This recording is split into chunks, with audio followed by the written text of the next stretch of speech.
Dream, search, drive. Cars.co.za.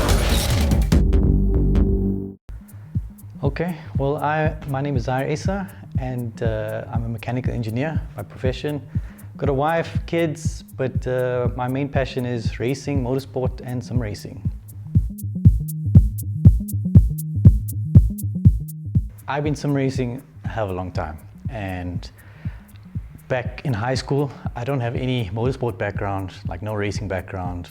My family, there's no racing background at all. I grew up in Durban, residing in Johannesburg for now. But in Durban, there's no tracks nearby, anything like that. So I wasn't exposed to racing at all. It's just in high school, there was this New Age Gaming magazine. They come with a CD with demo of games. And I picked up this thing on Monaco Grand Prix. And I thought, hey, this is pretty fun. And ever since that, and a link to Formula One, where I'm watching Formula One and just wowed by Michael Schumacher and Ferrari and that Italian passion. And ever since then, I was just completely hooked. I would say a telltale sign was like, even on Need for Speed games, I would be like trying to adjust my line, the braking points. My friends would be looking at me like, you know, what's going on here? What's wrong with this guy?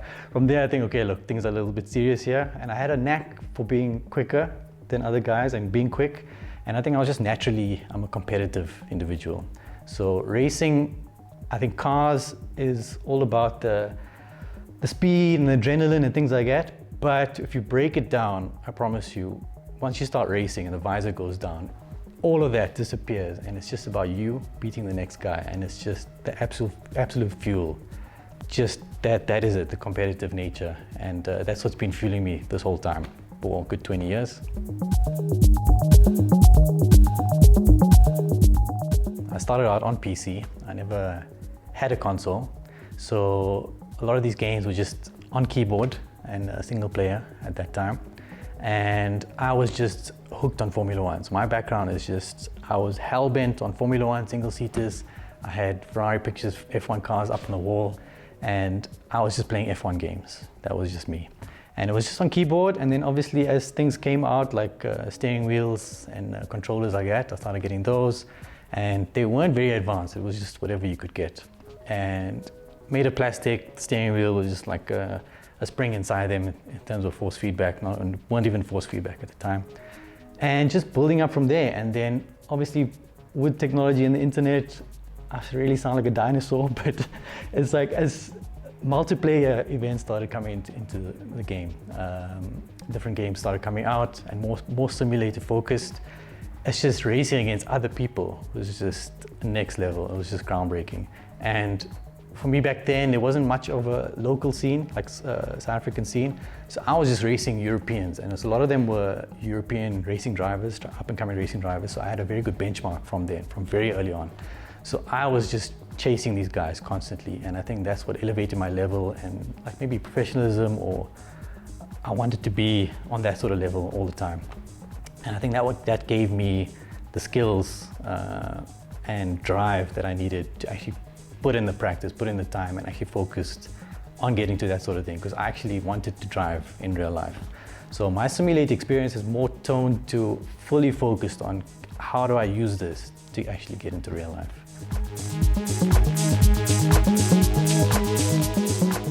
So I was sim racing for probably maybe 7 years, or I would say professionally at like a really high level for 4 or 5 years.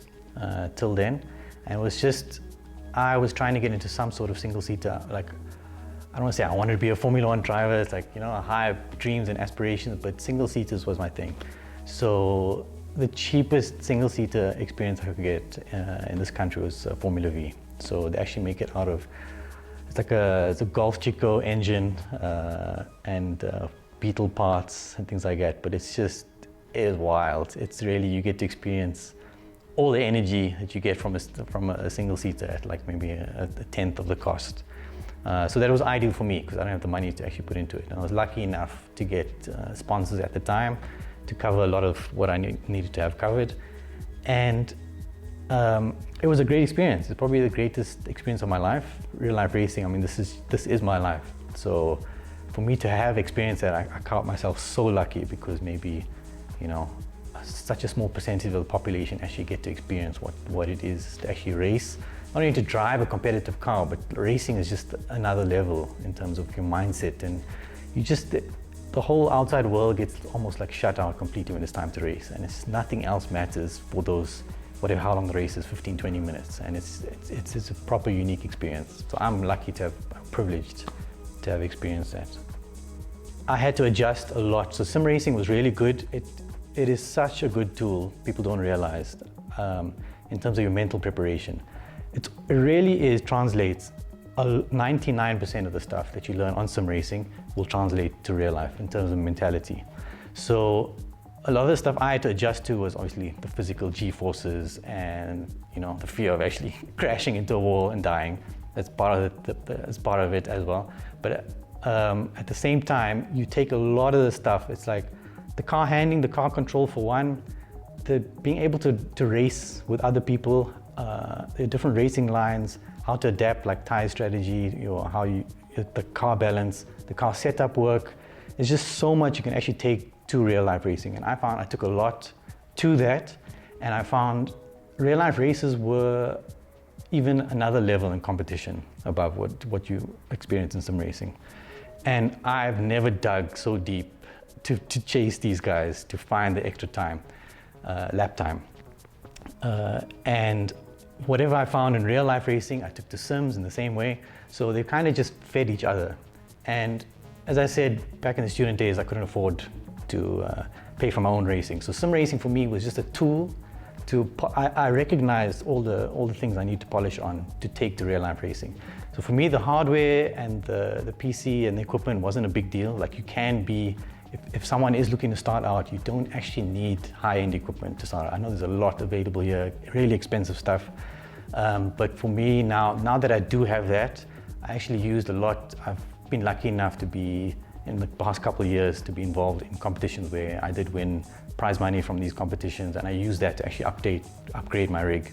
So it's more for fun that you get to experience like more expensive stuff, but I promise you with the basic level gear, you can actually be right at the top level. I mean, I used the Logitech G25 for about 10 years, and it's only about last year I started upgrading my stuff to actually enjoy the sim racing part of it, because I realize now that sim racing is not only a tool to get into real life racing, it's actually its own entity. I mean, it's its own esport.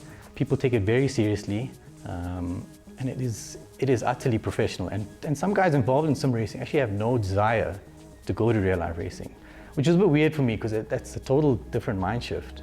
But I can understand that now because it's such an involved sport, and it really is a full-time job if you really take it to that sort of level. And yeah, so anything in between, from starting off with the basic level gear to absolutely high-end gear that can cost 50 to 100,000 rand. You can actually buy a car with this sort of money, but that's what we're talking about in sim racing. Sim racing has become its own entity now. It really is grown to a level where you can actually just do sim racing, and there's just so much involvement. There's so many competitions out there. And especially on the European side, people are realizing that. On that side, real life manufacturers are realizing that. People are being paid salaries to drive on the sims. So there's so much opportunity out there. And at the same time, it's like, I do want to focus on sim racing on that side of things, because being at that competitive level is just such it takes so much involvement and so much dedicated time. And I enjoy that, and I enjoy that part of it. So for me, it's kind of now becoming detached from real life racing. So even though I still maybe one day want to get back to real life racing, and maybe sim racing will lead to that, or some aspects of it, for me, there's just so much potential in the sim racing side that it looks so encouraging and so exciting that I am looking to some sort of future with the sim racing side, just on that sort of competitive level that it is actually reaching. So currently, locally involved in the ATK Pro Series for 2022. I won the first race, which was fantastic because the level of talent is really high, the level of commitment and the hours you put in, it is professional, the way you need to go about this. And the difference this year is that they have allowed international entrants. So now not only do you get local talent coming in, but internationally you've got quite high profile drivers coming in. So for me, to win the first race was it was fantastic. It is really a good achievement, and I'm looking forward to the rest of the season. Obviously, adopting the Cars.co.za brand and racing under them is it's going to be a fantastic opportunity. So it gives me more of a drive to compete against these guys, to compete at that level. And ATK itself, as I said, it's a great professional platform that they've set, and they've treated it accordingly. I think it's such a good platform for maybe even other brands to get involved. It's been a fantastic experience so far, and I'm just really looking forward to the rest of the season. Cars.co.za.